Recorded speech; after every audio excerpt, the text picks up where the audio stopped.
Welcome, everybody, to a very highly anticipated Blue Jay Center podcast brought to you by the Sick Podcast Network. I'm James Price, along with Robin Tillemon and Cole Whiston. Boys, we've been waiting forever to talk about this. Vladdy is a Blue Jay for life, period, end quote. There's tons of things to talk about, and it all starts right now. Turn up your volume.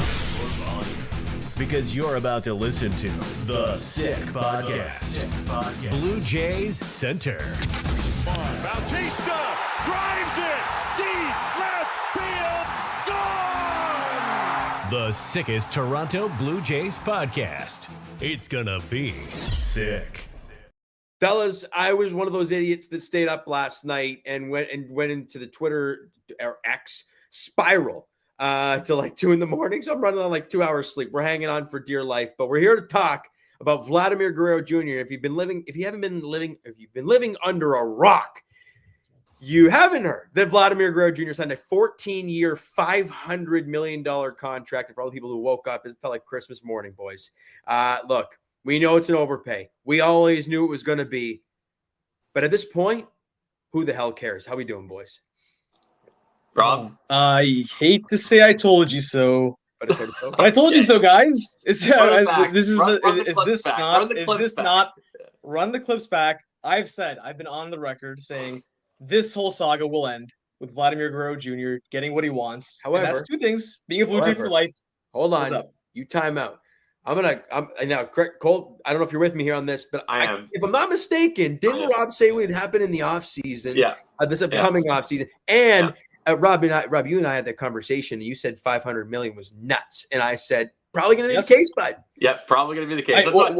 Rob, you get half credit, and I think that's the most amount of credit that anybody in this podcast can get is half credit, and you get it because you were the only one that predicted him re-signing with the Toronto Blue Jays and it being an overpay. Sure, I agree that yes, the timing that does matter, and I do deserve to be taking marks off for that. However, my premise was always that this whole saga ends by the Blue Jays feeling the pressure and overpaying. I thought that's what would happen. The only thing that was different is that it happened 7 to 8 months earlier than I thought it would. You know, right. And here's the thing that what I will say on top in response to that, I think you guys, both of you guys, should give Vlad an apology because you guys are saying, oh, Vlad's running his mouth. He thinks he's all savvy with these comments and stuff. It worked. He put the pressure on the franchise, and they capitulated. They said, "Yeah, here you go, buddy. Here, we'll give you what you want." He didn't move one bit. He's been on the record saying, "I want 500 million, not a penny less." And the Blue Jays had a different number, and they kept creeping, and eventually, here you go, Vlad. Here's the blank check. We have all the pressure in the world. We're desperate. We're going to capitulate and make you a Blue Jay for life. Those are my thoughts, guys. Yeah. So let's forget the credit pie and get to the point that we gave him pie in the convenient, sky Professor. money. You're going to forget about the credit pie now. How convenient does that work, buddy? No, we've already done it. This completely changes everything about the future of this franchise. And I think you could stack this right up behind the 92-93 World Series and say that this is the third biggest moment in the history of the franchise. If you wanted to argue, it is the second biggest moment after the first World Series. I'm happy to get there with you as well. This is a top 5 contract in the history of North American professional sports. It's second in baseball. This is second in baseball by present day value. Yep. And it blows the record off of the top Blue Jay contract ever, which was George Springer at $150 million. So just the fact that this move actually happened and we didn't have to live out the entire contract year and then live out a bidding war in free agency, no matter how that was going to end, is a positive thing. Sure. And I think from all reports, the most important thing that I gather from this is that if you pay somebody $500 million, it's not because that's where you're going to stop. Right. Which means you have to now, for the next at least decade, compete. And you have to send out a top 5 payroll in baseball to do so. So there is no reason to suggest that the Jays are done here. And that, I think, is the most exciting part. And that was the whole talking point that, we've brought up on this podcast. We brought up to Ben Ennis. Rob and I brought up to Bunk, or I brought up to Bunk. At that point, we didn't know the direction of this team. Like, are they trying to go all in right now with Bo and Vlad gone at the end of the year with no farm system? What the hell are we doing? Like, are we just lame duck year for the general manager and hell, a lot of guys? Yeah. What are you doing? But as you mentioned, Cole, re-signing Vlad extends that window for a substantial amount of time, regardless of what happens with Bo or anybody else on the roster. That right there has expanded the contention window for, like you mentioned, decade. I'd say at least 6 or 7 years. So, and I think talk about the history of the franchise too. And I mentioned this in our group chat. I want to say it on here because I don't think people truly gravitate. Like, this is an opportunity. Like, not like I don't think we totally understand. Like, this might be the only chance we get in our lifetime to see a player start his career within the Blue Jays pipelines and wind up in Cooperstown wearing a Blue Jays uniform, a Blue Jays cap from start to finish throughout his whole career. That has never happened. Obviously, the only Hall of Famer the Blue Jays ever had was redacted, and obviously he wasn't a homegrown player. And now all of a sudden, you might get a legitimate Toronto Blue Jay for life. Like, literally, like the caption there, Toronto Blue Jay for life. When you think of Vladimir Guerrero Jr. and his Hall of Fame career, every moment of it is going to be with a Blue Jay. And obviously, long way to go before we put Vladdy in Cooperstown. But this is legitimately a player with that kind of upside. We obviously all know that. And if all goes well, then I think that he's going to be the best Blue Jay of all time.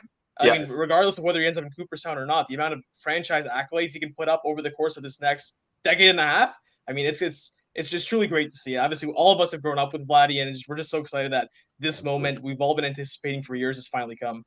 I want to take it a step further. Not only will he probably go down as the greatest Blue Jay ever, but he's going to do so with all of the categories that Vladimir Guerrero Jr. encompasses. He'll probably have the most home runs ever. He'll probably have the most WAR ever, which right now is currently held by Roy Halladay at 48.6. Vladdy's already at 17 without this year in the books. He's in all likelihood going to end up with 50 WAR at least. And then, of course, like Rob said, that'll put you in the conversation for Cooperstown once you continue past that. The other cool thing, and we might wonder why it got announced that just after midnight on April 7th, 2025, 48 years to the day for the Blue Jays' first game in their history. It's pretty crazy. That's pretty cool. Wow. Yeah, I didn't think of that. I mean, I knew it was April 7th, 77, but I never put that 2 and 2 together. It's a nice tidbit there. Yeah. That is really cool. Honestly, boys, I'm at the point where, and by the way, just a little update during the game. I know we're doing this live. Vladdy got another hit. He's got 2 hits today. No, worth it? No. Anyways, I'm at the point, fellas, where I don't know if you guys stayed. Rob, you stayed up, didn't you? Yes, I was up. Yeah, I was up. We were all up. I mean, I couldn't sleep. I'm just trying to wrap my head around this because we've talked about so much. Coley mentioned earlier about George Springer, biggest contract in Jays history going into this. Yeah, he's blown that thing out of the water by over double, and it's not even close. And I don't know, guys. No, okay, so just rip the Band-Aid off. Is the $500 million at 14 years eventually going to be worth it for the Toronto Blue Jays? And I think that Ben Nicholson-Smith reported what that would look like in WAR, which is right around, and Rob and I will probably expand the number because according to Ben Nicholson-Smith's numbers, he's looking for like 40 WAR, whereas like based off of at least the last 5 years in baseball, it'll be probably closer to, or it'll probably need to be closer to 50 WAR, if not surpass that, to legitimately be worth it from a dollar per WAR value. Yeah. But what I don't think we will be able to ever find out is what this does for the Toronto fan base, because it might pay for itself without Vladdy needing to pass that 50 WAR mark to make it financially feasible on the field. There's a real chance, and I think that because the Jays committed to this, that I can see the off-field benefits, the marketing benefits, the jersey sales, the ticket sales, the attendance. If you eventually get a ring in there, like if you get a ring, obviously it pays for itself. But I think even without a ring, there's a real world that exists that even if Vladdy ends up with 40 WAR over the next 14 years, that Rogers will not be upset with this contract. I think you look at it this way, and on Blue Jay Central today, they put up a graphic of kind of where Vladdy ranks in like not like all the like not the WAR category and OPS and stuff like that, but they put like plate appearances, hits, home runs, RBIs, and he's like over halfway to the number one being first in every category. Yeah, he is 26 years old. He's gonna be at the top of pretty much every offensive category known to man in this organization, and so he's gonna be in the level of excellence. He's probably gonna be a Hall of Famer, right? And the one thing that we all want. And I don't give a like. I'll put it to you this way, guys. And it may be a bit of a crazy thing to say, but I don't give a rat's ass if he's a 40 or 50 WAR guy. I want a ring. Yeah. You're signing the guy to a $500 million contract. I can give a rat's ass with the person. You know, why do Leaf fans not care about Austin Matthews' numbers really? Right. Because they want a ring. Yeah. They want and the that's cup.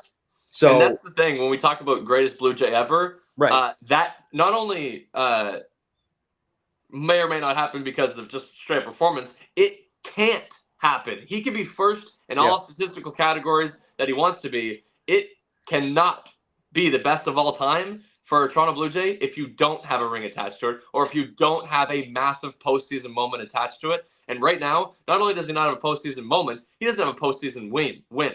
So that's first and foremost. I believe his postseason numbers. Sorry, Rob. Quick thing. Not good. You're good for 22 in his postseason numbers to this point, which is very minimal. Very minuscule. Sorry, boys, jumping right in because it's mid game. George Springer, another RBI single. It's 4-1. Ooh, what the hell's going on here? How about we have the conversation of when we're going to pay him an extension because his contract's coming up. You were talking in the chat 600, man. I don't know what you were smoking, but I want a piece of that. Yes, I concur with you guys. I think that obviously if you're looking at it from a strict dollar per award basis, obviously it's not going to happen. You know, obviously like you're talking like even on the conservative side, like a 50-win player. I mean, I'm not convinced Vladdy might be a 50-win player when his career ends. Nevertheless, for the next 14 years, but like I think that's besides the point because here's the thing: we're so keen on evaluating the contracts based on a specific set formula, but what we know as Toronto fans is that the reality is that to get players here, you're gonna have to overpay. Like you're gonna have to accept a hit on the dollar per WAR value. We all talked about George Springer. How many times have we said, if only that George Springer contract was a 5-year deal as opposed to a 6-year deal? And then the next thing you think of is if it's a 5-year deal, he's not here. You know, he was never here to begin with. You have to. There was always going to be a tax, and unfortunately, that's just the reality of it. But like you mentioned, James, I think that if you look at it, if it's worth it from that perspective, it's hard to make that argument that it will be. But like you guys talked about earlier, now all of a sudden, now you have a set player that you're building around for the next decade. You have Vlad Guerrero Jr. locked up as a legitimate superstar in the game, like one of the best hitters in baseball at his ceiling. And now, like you mentioned, you have time to spend around him and build up the roster around. And like, let's say you don't sign him and he leaves. All of a sudden, like, what's plan B in that situation? You basically have to blow it up and start all over again. Now the window is extended. The doomsday scenario is off the board. It cannot happen anymore. And look, if the Blue Jays are going to run a top 5 payroll the next 5 years because they're forced to spend around a legitimate superstar and they're a competitive team every year, winning games, and maybe, you know, obviously the goal is a World Series, but if you make a ton of deep playoff runs and are competitive and compelling, then I think it's absolutely worth it from that perspective. So I definitely agree with your guys' point of view there. Let's talk about why we're here on April 7th, because despite it being a cool tidbit, it doesn't make sense. It doesn't make sense to announce this contract while you're on the road in Boston. It doesn't make sense to announce it at 1 a.m. in the morning on any day. And it doesn't make sense that it happened 10 games into the season. You had a deadline at the start of spring training, and you didn't meet it. Then there was smoke that you were going to meet it at opening day, and you didn't. So then what legitimately changed other than Vladimir Guerrero Jr. not having a home run through 10 games for you to go, you know what, fine. We'll get to the 500 if you're willing to take that, sign the dotted line, let's move on. Obviously, we can all, I think, agree that it probably had something to do with you got one close sellout over your homestand to start the year, and that sellout was on a 3 o'clock opening day game, and you couldn't replicate that for a Friday night division game at home against the Baltimore Orioles. Mm-hmm. I think that to me, I was at that Friday game, and I was shocked in my own. So, like, maybe that has something to do with it. And I guess I just want to get your guys' thoughts because it doesn't make sense. It doesn't make sense that this happened this week. I think it. Okay, so here's what I'll tell you. It doesn't make logical sense. Right. Sorry. Pardon me. It doesn't make business sense. But it makes logical sense. They just got desperate. I think plain and simply the billionaire up top just said, you know what, like, we're trying to drag this out. Vlad's not moving off his price. He's got all the leverage in the world, like we all said he did have. And eventually it's like, you know what? We really want to have a successful season. We have running a top 5 payroll in baseball. We can't afford to walk into Citi Field or Fenway or Yankee Stadium or all these places and have this be a distraction all year. Where obviously, the fan base has a knife to the neck, guys. Let's be honest. Like, this team, obviously a 3-game losing streak. They lose a couple more games here. Unfortunately, let's hope that doesn't happen. But it's going to get really ugly here really soon. And I think that eventually the Blue Jays just decided that we just need some good equity here, man. We need to make something out of this season specifically, but more so for the future going forward. I mean, it's not a good trend like what's happened the last couple of years or so, especially considering the state of this team half a decade ago where it is right now. So honestly, it's not a good business move because obviously you went against your evaluations and you capitulated. That's obviously not what you want to do in a negotiation, but I think they felt their feet to the fire legitimately. They felt enough pressure and they acted emotionally.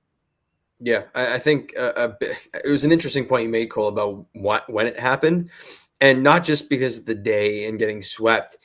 The way that game ended with a first pitch Vladdy roll over to short, which he did, and I don't even think he touched first base, which led to him snapping the bat over his knee. And then that night he signs the contract. It's kind of interesting. Do you think, because the numbers that we were hearing throughout all of this negotiation stuff, Vladdy was at closer to 600 million than he was to 500 million. And yes, we know the Jays were below 500 million. But do you think that Vladdy's slow start to the year moved him down to 500? I really don't think so. I really don't. What do you mean? So. We heard some numbers. Cool. We did believe the original numbers. Right. Say again? So, because the original numbers that we got from Vladdy were much higher than 500 million. Right, because he was talking about upwards of 6. Right. We heard the report from David Ortiz saying 585. Yep. So those and were then we heard 577. Yeah, we did. So again, we never know. We're never going to find out. We're never going to find out. But I don't know if you guys heard Stephen A. Smith on was it First Take, whatever the hell he does. No, what happened? Stephen A. had a baseball take. Yeah, about Vlad. And both him and Shannon Sharp were what? saying how they were shocked that he only got 500. That was their take. Okay, just gonna leave that. I'll say before I give my take, a 12-year-old who watches Kent Murphy baseball videos knows more baseball than those guys on ESPN. So we'll just get that out of the way. I'm that thing in there. He's Kent Murphy. Oh, I love that guy. Second thing I'll say is that I do think there's two things. Like the David Ortiz thing had a 585 sticker price, not necessarily a 585 present value, net present value contract. So I think that's very important. And I think there's also two things. I think there was a pie in the sky figure, and there's a figure that I take, an acceptable amount that I'm willing to get this done right away from. And I think that we heard, I think if it was Shai Davidi who mentioned that 500 million was his ask, was his desire. 500 present value contract was what he was looking for, and there was about a $50 million gap between the Blue Jays' initial offer in spring trading. So I do think that the 500 million essentially was what he was hoping to get. I think that obviously in the negotiation you want to go pie in the sky when you have all the leverage. So I think that Vlad he got what he wanted. I think correct me if I'm wrong. Wasn't that report you were saying about Shai, how they were 50 million off and he was asking for 500? Didn't we hear during that time that the Jays had offered 450 with $50 million in deferrals? Wasn't that? Yes. So it was 450 present value contract. Yes. Right. So that was with the 50 million of deferrals. So they basically just scrapped the deferrals altogether, gave the extra 50 and Bob Schroeder. And a no trade clause, which is significant. I was going to say, now all of a sudden, we didn't mention that this contract is no deferrals and a full no trade clause. Yep. Yeah. Which is pretty big because let's be honest, let's say you're 2037 and Vlad's looking like 2022 or 2021 Albert Pujols. I can't remember which one when you just looked at Nemec and you know what? You can't you can't trade him. He's there. He's Chris Davis. You gotta have one of these. If you're rocking jewelry, I could care less what the next 10 years look like. But I'm just saying like that. The 2037 version of us, when we're God, don't even. Let's not do this. Let's not. Rob, you did the math on me yesterday. Okay, I don't want to hear it again. But yeah, Vladdy's still older than me. I'll take it. Vladdy's older than me. Yeah, I wish he was older than me. So I think we should talk about getting that jewelry because, unfortunately, we all agree that Vladdy is not Soto. and he's not Ohtani, obviously, and he's not Judge, and he's not Trout, and he's just none of those guys, which means he won't be able to take a team at this caliber to a World Series. Yes. And that means he needs some help. And with Bo Bichette, our second best player, also hitting free agency this year, how confident are we that this got done in the first 2 weeks of the season? How confident are we that now, between now and next offseason, we can get a contract done with Bo Bichette? Because Bo, just like Vladdy, for different reasons, wants to be here. Bo wants to be here because Vladdy's now here. Vladdy wanted to be here because he wanted to be here. Yeah. So if Bo wants to be here, what? Yeah. I said, to answer your question, like Vladdy wanted to be here. You wanted to be here well above market value. Here's the thing. I know we're loving Vladdy, but let's be honest. There are a lot of guys, a lot of superstar players that would be more than happy to be Blue Jays for life for $500 million. So the one thing I will say, Rob, the one thing I will say about the whole Vladdy thing, not having any opt-outs, I think is pretty good on the Jays front. No. I mean, because you think about it, he could opt out, because a lot of these new contracts we keep seeing have opt outs after year 3, and it's like, oh, guys can go. That's what I mean. So it depends when the opt out is. Is the opt out at year 3 or right? But that's what I'm trying to get at. There's nothing. Yeah. He's stuck to this contract. Period. Done. No, but I just think like. Look at a neutral. What was he going to do? Great or bad? No, that's the point, right? Like if you even if you put up a 7 WAR, 8 WAR season this year, opting out won't get him more than $500 million. Yeah. As the years go on, though, you get into year 2 and year 3 when he's hitting 28, 29, and obviously you're seeing the AAVs on contracts are going to go up. They just are. That's just the way sports work. Yeah. So, assuming he's betting on himself as he's done his entire career, he could have done that.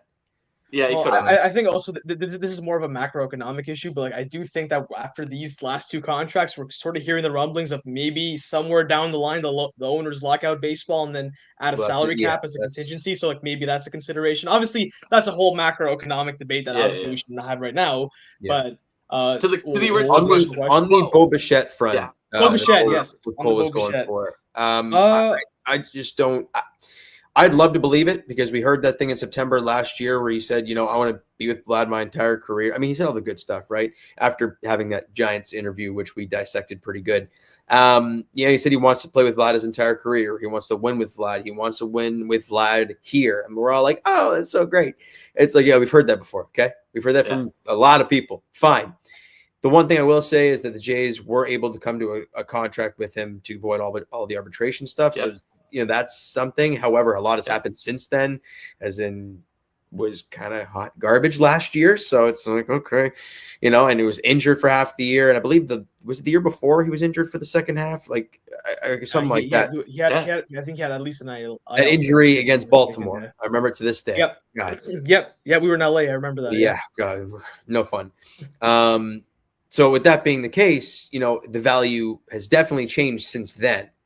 So I think that's where it's going to be interesting to see what both sides come to, if they come to anything at all.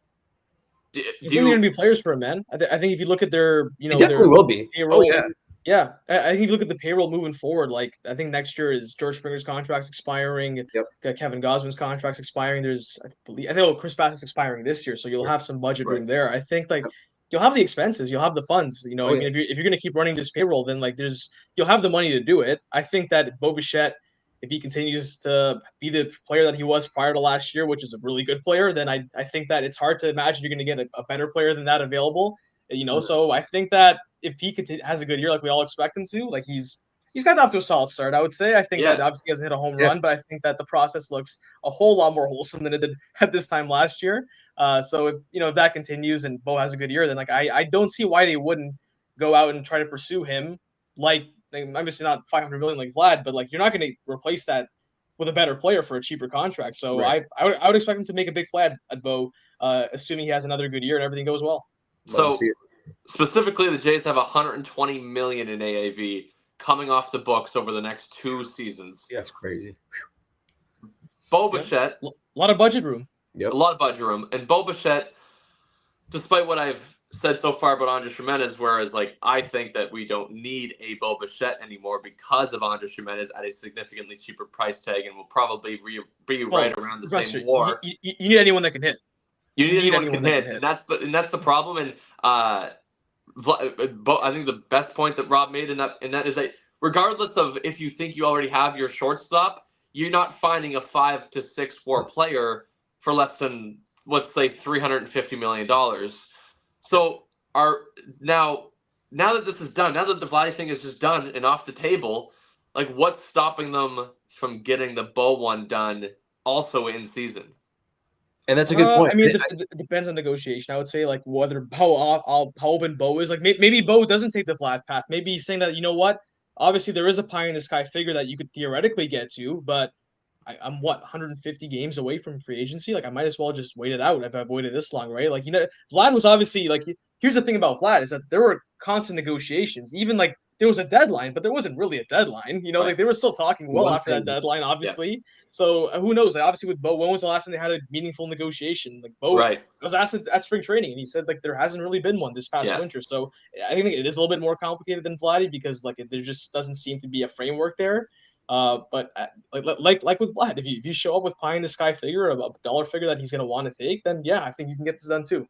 I think because now the conversation is going to become a distraction for Bo. Like that, this is now what he's going to be asked in every. Right, but here's the thing. In light of the Vlad extension, there's going to be pressure taken off the front office. The one thing I will say, off the front office. I'm talking about Bo.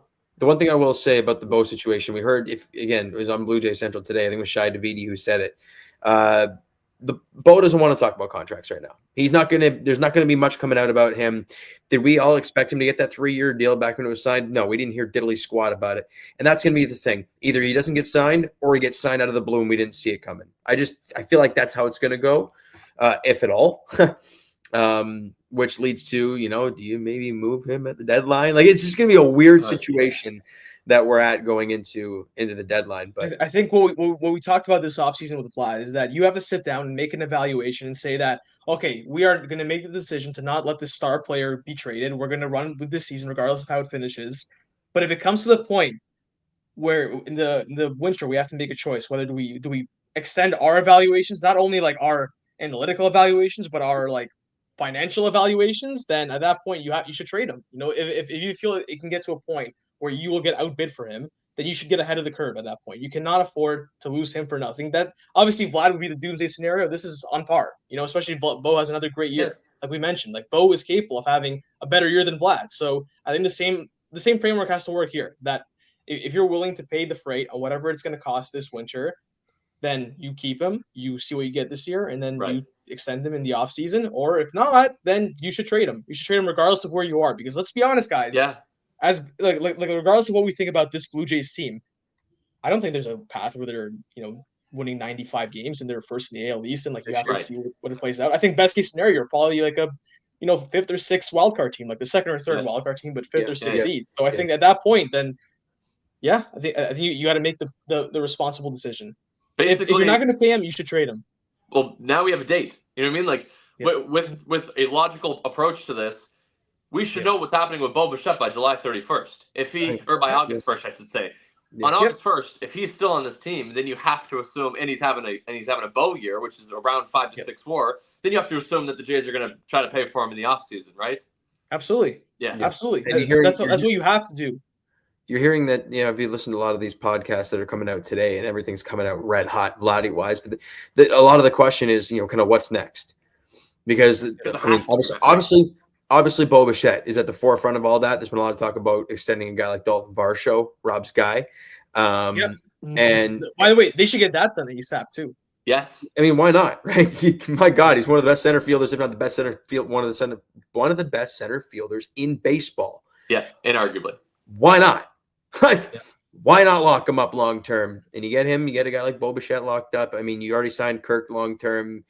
You've got a little bit of a core going on, and you'll kind of know budget wise where you're at moving forward. So it'd be nice to see. Question? Yeah, you got something to add, Cole?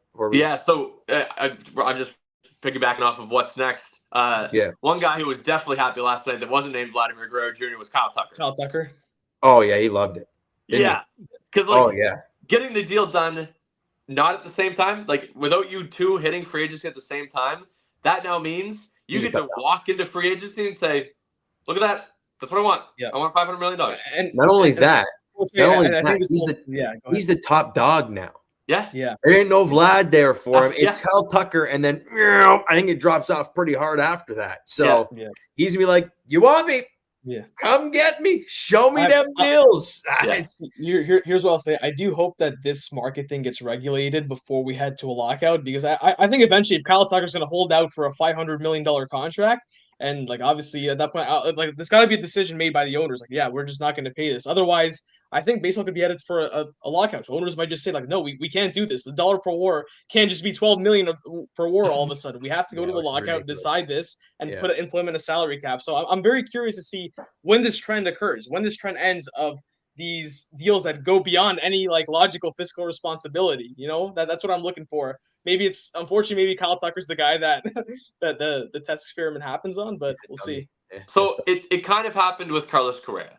He went into free agency, wanted a bag, probably deserved it, had the moments, the postseason moments, and then went through the process of getting contracts with opt-outs, and then he opted out and hit free agency again, and then re-signed with the Twins again. And the point is like, I could see it happening again with Kyle Tucker, because I kind of put them in the same. Well, even Alex Bregman on the Red Sox, on third base side for the Red Sox. That's basically what happened. You look at his contract, and obviously on the surface level, I think it's like a 3-year, $120 million. You're thinking 40 a year. Like that's like, wow, it's a pretty good deal. If you look at it closely with like the deferrals and the opt-outs, that's a pretty team-friendly deal that the Red Sox got there, and that he probably would go to free agency next year if he has a great year, which he's obviously off to a great start with the Red Sox. So I think that maybe you might end up seeing that, because ultimately, my point is that the next big free agent that comes up, eventually it's one of them's not going to get the Vlad Guerrero Juan Soto contract. Because I just don't think that's a controlling precedent moving forward. Right, exactly. Yeah. And I wouldn't be shocked if it is Kyle Tucker. As for this season, now that this is done, it does eliminate some like pressure. Like, you know what I mean? If the Jays are 10 games below 500 at the deadline, you're not all that upset about it. You just reset and.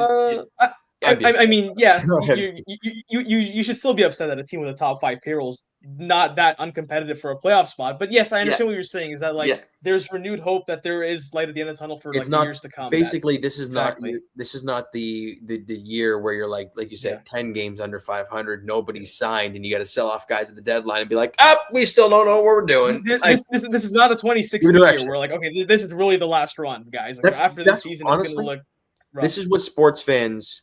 When you're losing, and Cole, this whole point, I think you're getting that. When you're a sports fan and you see a full-on clear direction of where your team is headed, you're fine with it. Yeah. Hey, if you lose, but you know what? There's a direction. Exactly. We're okay with that. Exactly. Why are Rocker fans not pissed? They know there's a direction, right? And for the Blue Jays, you have a direction. Going into the year, we didn't know what the hell. We knew the direction this year was to try and win, but after that, we had no idea. No idea. Now we know. And with that being the case, fellas, I got to ask you now. Yeah. What does this do for Mark and Ross? Because the fan base has hated their guts from day one. Yeah. Right from Alex Anthopoulos out the door, in they come. Everyone hates them. And a lot has happened since they've been here. And the one thing that they haven't been able to do is land one of these big contracts. The Otanis, the Sotos, Corbin Burns, Sasaki, all these names. Runner up. Which, hey, good on them for being second out of 30 teams, I guess. Yeah. Which is not I think that somebody knows that whatsoever. Yeah. Yeah. But they locked up their homegrown guy for 14 years. What does this do for them moving forward? Do they get an extension? Like, where are we at here? Rob, hit me, buddy. Well, yeah, I'm going to be consistent, because I've been one of those people that says you should be happy that a team like the Blue Jays. I remember pricing. I remember the days where like, oh, you think C.J. Wilson or Irvin Santana would sign with this team? Like, are we gonna get a for like the fucking like triple third tier free agent? Is that what we're gonna land? Is that what we might get? Is that the precedent that might show up at the doorstep? And then to be in the conversation for a Shohei Ohtani and to a lesser degree a Juan Soto, but obviously now with the Vlad contract, I do think that they should get credit for that. That being said, that getting credit for being in that area, they shouldn't get blamed for not signing those guys, because ultimately all you can do is make the pitch. Whether or not the player accepts your pitch has nothing to do with you, right? So I think that I'll be consistent in that retrospect. I give him the credit for once again being at the big boy table and offering these big contracts, but like I don't look at Vlad accepting this contract as like, oh, they did a better job in this situation they did with Ohtani. Like it's not, again, it has nothing, that part of it has nothing to do with them. So kudos to them for that. Like I've continued kudos there. Ultimately, though, it is a reality that you have a top 5 payroll in baseball and a team that, let's be honest, not close to a top 5 roster in baseball. And anytime that happens, that's obviously a little iffy. That questions the job that you've done as a front office and building this team, considering the resource you've had. So, yeah, I think I'm more than happy to give them kudos for once again, being at the big boy table. But if they miss the playoffs and have another miserable season, then at that point, like, you have to. We're having the same combos we had last year, where it's these guys just don't know how to allocate the resources properly, and you should move on. Like that part hasn't changed. Like there's still absolutely, in my opinion, 100% pressure for them to go out there and not to go out there because obviously they can't do much now. They have to watch the team that they built play, but that the team needs to be successful as soon as this season. Yeah. So I think that we were consistent in the fact that when the deal didn't get done with Vladdy before the season started, we wanted to remind everybody that isn't because of Mark and Ross. They were handed a number from Rogers, and it was up to Vladdy to accept that number. All that had changed in the days after the season began was Rogers changed their number. That's what happened. So the same as how you don't get credit or you didn't get blame for Vladdy not signing. In my opinion, you don't get a whole lot of credit for him signing. Now, that's amongst people who know the business of baseball. That's not the majority of people. The majority of people will forgive Ross and Mark for simply signing Vladimir Guerrero Jr. because that's what they'll look at it as. And for Rogers, that does take a lot of the pressure off of getting the backlash from fans regarding your front office. But to Rob's point, and that's where I think the only logical stance is, if you can't build a all but guaranteed playoff team with a top 5 payroll in baseball year in and year out, then something's got to change. And this team has a hole, and maybe even multiple holes that we didn't know going into the year, but they have a hole in the fact that they don't have a power bat in their lineup still. They still lack power. Obviously, 5 home runs or whatever it is through 11 games now in the season. 30th in baseball and home runs per 9. Yeah, and then a bullpen that is still as volatile as ever. And specifically, we've talked about ad nauseum, finding somebody from the left side who can just be competent. That's impossible, Prof. That's impossible. The challenge is impossible. Guys, so all they were banking on was Brendan Little being competent and Eric Swanson's splitter being good against lefties. Like that. I think that was their hope. Yeah. Swanson hasn't pitched yet, so there goes that. Now Brendan Little's the ace lefty going up against what is it, Lindor, Soto, and freaking Alonso, and we're no, just Jesse Winker because Alonso's a righty. No, I'm saying that was the situation that he had. Oh yes. No. But I'm saying he faced the 3 lefties he faced in that inning. He didn't get any of them out. Yeah. Yeah. Well, that's the point. He can't. Yeah. It's just, oh God, it's just so bad. Anyways, and sticking with it, like, what do you deserve credit for? So, like, I know Mark is like at least credited as like the mastermind behind like these renovations and stuff, and like the Dunedin even renovations. But it's like, again, all you did was take a billionaire's money and then allocated it to what you thought would be great. So it's like, yes, right. But here's the thing. Here's the thing, Professor, is that like as the president, you're the one who's making these pitches to the billionaire, right? Yeah. And like obviously, it's your plan that they're putting into effect. Like obviously, here's the thing. Rogers was still the owner when Alex Anthopoulos was the GM. When JP Ricciardi was the GM. When who's the other guy? Who's the guy before JP Ricciardi? I can't remember his name. It escaped me. The bigger fella. Anyway, but none of those guys got any of these deals done. None of those guys handed out a 9-figure contract. Nevertheless, a $500 million contract. Yeah. So I do think that has to be put into perspective. Yeah. From us, it's just and like I think that sums it up. Like it's just hard. It's just hard to know how much credit they deserve. All I do know is that they have gotten less. They will receive less backlash for the rest of this season and for the foreseeable future because Vladdy signed, and that's simply because the majority of fans don't understand the economics of baseball. The one thing I will say, the last thing I will say about this situation, and it's pretty damn simple. This is year 10 for these guys. Okay. Yes, you've locked up Vlad. You've signed all these big contracts. I mean, they showed on the broadcast today the biggest contracts in Jay's history. And I think, like, other than Vernon Wells, is like the top 5ers all signed by these guys, which great. But there was a guy that was here in 2015 and 2016 that had one of the greatest quotes that we all know. It's not the tri-leagues that get it done league. Yeah. And trying and signing guys, signing some sexy names, bringing in guys with some notoriety that'll put butts in the seats. That's great. But if you ain't doing diddly squat in the field and you're losing games and you're out of it by, I don't know, late June like you were last year, and maybe even earlier than that. That's the thing. Fans don't want expensive baseball. Fans want winning baseball. Evidently not. It doesn't matter how you do it. Because look, as Cole mentioned, the Friday game this year, like usually the first series of the year is jammed solid. There's a reason it's not. Yeah. Because fans aren't stupid. We can see what's happening. Yeah, we don't care that you added Club 328 to your renovations. We don't give a rat's ass. They could put monkeys on the field for all we care. You go out there and you win playoff games. We don't care. Yeah. Why do we love Kawasaki? Because he was fun. Yeah. Was he any good? No. Yeah. So we agree, like, who cares? Exactly. We agree that if the Jays miss the postseason this year or end up in another 2-0 wild card sweep, we're back on the train. Like, you got to go. Like, we got to. Something has to change. Absolutely. Yeah. No, 100%. Yeah. There's. I feel like ultimately my take is as simple as if you weren't a fan of Mark and Ross and were skeptical of their ideas prior to Vlad's agreement to this contract, then I don't think that your opinion should change because Vlad accepted a contract that was well above any market value and that the billionaire was willing to offer it to him. Let's be honest. Let's be honest, fellas. This contract has nothing to do with those two fellas. Absolutely nothing. Aside from pitching the idea to Rogers and then. Okay, sure. Yes, but I'm talking about going to Vlad. That's all I'm trying to say. Yep. Nothing. Because if they got the green light, they whatever the hell you want, they would have given him 800. They don't give a rat's ass. They don't care about a billionaire's wallet. They got told. They don't care. I can promise you that. They got told this is how far we're going, and they're like, "Hey, Vlad, this is how far we're going," and he's like, "No." And we're like, "All right, there goes that." That's always a misconception. If it was up to the general manager of every baseball team, every general manager would give out a 9-figure deal to all 26 guys and win the World Cup every year. I will say the smaller contracts are probably more done by these guys, but a deal of this magnitude has got to come from higher. 100%.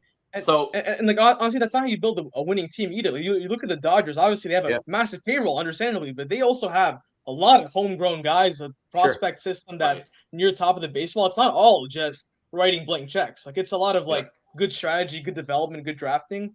That matters, man. I think I just thought of this. And it's back to our earlier point of like, what contracts do you extend now?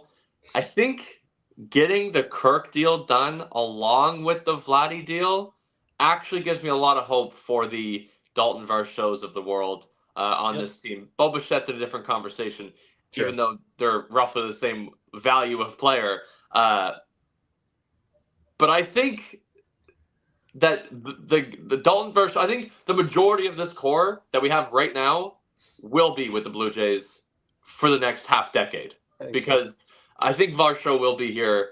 I'm optimistic about Bo Bichette. Obviously, Vladdy's here, Kirk's here, Andres Jimenez is here. The pitching staff is coming to a close, but I do have confidence that those smaller contracts that aren't in the $300+ million, I have confidence that they can get those done because those players, I don't think, are looking to get another big 9-figure contract and test an open market. Yeah, no doubt about it. Fellas, we could talk about this nonsense all day long. I know we could. We blab our mouth off. We haven't even talked about the team that's happening right now. But you know what? We'll save that for another pod. 45 minutes of basically all Vlad talk. It's the way today's been. All on social media, all over radio, TV. It's been a blast, fellas. Anything else you want to say? Yeah, focus on the fact you have a franchise player for the next decade and a half. It doesn't matter what happens outside of that. The majority of franchises in professional sports don't get to say what we get to say today. Absolutely. To watch his career. Oh, yeah, Rob? If you were hesitant on buying a Vlad jersey because who knows, he might not be in the team next year, go out and buy a Vlad jersey, man. Go out and support Rogers, man, because they paid up. They paid up. So they absolutely did. Everyone complains about Rogers not spending money. Well, there goes that out the window. They spend quite a bit. In fact, there are very few owners who spend more right now. Yeah, most definitely. We have seen that firsthand now, a contract being signed. Well, physicals and all that, I guess, technically, whatever, all that nonsense. But it'll be official shortly as Vladimir Guerrero Jr. is a Blue Jay for 14 years at $500 million big ones. Wouldn't it be nice, boys? Can you imagine? Okay. Put your kids in baseball. Yeah, definitely. Right out the womb. Here you go. Here's a bat. Go at it. See what happens. Boys, it's been a blast. For myself, James Price, Robin Tillemon, Cole Whiston, AC and Sammy behind the scenes as always. It's been a blast. And can we talk to you actually Blue Jays baseball-wise? No more contract stuff. No more Vladdy stuff. It's done. He's a Blue Jay for life. It's a beautiful scene. Go Jays. Go Jays, baby. And that's a wrap. Hope you don't miss us too much until next time. Follow the Sick Podcast Blue Jays Center on YouTube, Google Play, and Apple Podcasts.